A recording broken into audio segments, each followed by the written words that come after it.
जैव विविधता परिचालना समिति ठारे ओडिशा जैव विविधता बोर्ड पक्षरु पक्षी गणना एशिया जलचर पक्षी गणना ओडिशा जैव विविधता बोर्ड पक्षरु बरगड़ जिल्लार उत्तम जैव विविधता परिचालना समिति दे जाइथिबा महानदी रे एशियान जलचर पक्षी गणना कार्यक्रम अनुष्ठित हो जाइछि। ଏହି ପକ୍ଷୀ ଗଣନା କାର୍ଯ୍ୟକ୍ରମରେ ସ୍ଥାନୀୟ ଉତ୍ତମ ଡୁଙ୍ଗୁରି ଏବଂ ବୁଙ୍ଗାପାଲି ଜୈବ ବିବିଧତା ପରିଚାଳନା ସମିତିର କର୍ମକର୍ତ୍ତା ଏବଂ ବନ ବିଭାଗର କର୍ମଚାରୀମାନେ ସାମିଲ ହୋଇଥିଲେ।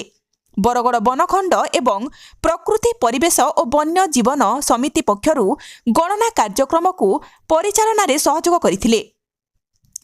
ନଦୀର ଦୁଇ ପାର୍ଶ୍ୱରେ ଥିବା ଘାସ ଓ ଦଳ ଅଞ୍ଚଳକୁ ବୁଲି ବୁଲି ଗଣନାକାରୀମାନେ ବିଭିନ୍ନ କୌଶଳପୂର୍ଣ୍ଣ ଗଣନା କରିଥିଲେ। समुदाय 28 प्रजातिर पक्षी दृश्यमान होइथिबा बेले 14 प्रकारर विदेशागत पक्षी थिले।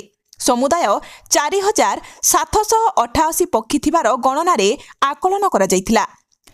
भटली वनांचलर वनपाल चकानंद बरिहा ओडिशा जैव विविधता बोर्डर गवेषक सिनु आराधना लक्ष्मीप्रिया दास श्रीमा साइमा ओम प्रकाश महांती एवं स्थानीय उच्च विद्यालयर शिक्षक दीनबंधु भुए त्रिनाथ भोई प्रकृति परिवेश और वन्य जीवन समितिर संयोजक प्रियव्रत बेहेरा प्रत्येक तत्वावधान और परिचालन पक्षी मानकर गणना करा जाइथिला। विदेशागत पक्षी मानक मध्यरे red crested pochard common sandpiper Eurasian coot गणना समय दृश्यमान होइथिला। अन्य मानक मध्यरे cotton pygmy goose black wing stilt पक्षी देखा मिलता। पक्षी मानकर गणना परे बीएमसी अंशग्रहणकारी मानक पक्षी मानकर व्यावहारिक चलणी खाद्य पानीय प्रकृति पाई रहितिबा संतुलन प्रक्रिया सहित आम संस्कृति ऐतिह्य सहित रहितिबा संपर्क उपरे आलोचना करिथिले। पक्षी मानक पाई रहितिबा विपद एवं विपदर उद्धार कार्यक्रम और संरक्षणर विभिन्न दिग उपरे विस्तृत आलोचना करा जाइथिला।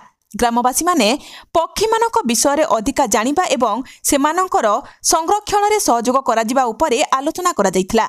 उत्तम डंगुरी बुंगापाली जैव विविधता परिचालना समितिर अध्यक्षांक समेत 21 जन कर्मकर्ता गणना रे अंशग्रहण करथिले।